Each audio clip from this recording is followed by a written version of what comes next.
Hey guys, so I made some Nord Mead today. Well, not today, but the past like 3 weeks. So it just passed its first period of fermentation. I just put it on for the second period of fermentation for another few months, but I'm about to have a taste of it. Make sure that I don't vomit from this. I can smell honey in there, a little bit of alcohol. I used some ale yeast in there.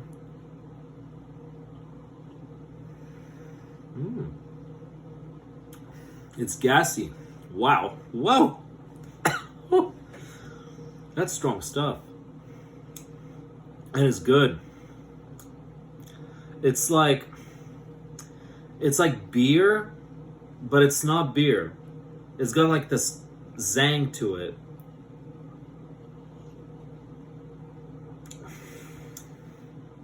Oranges, cinnamon, and like the tongue feels very tingly when you're drinking it.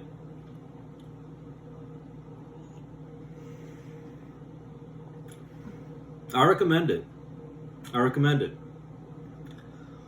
It's actually good. It's good.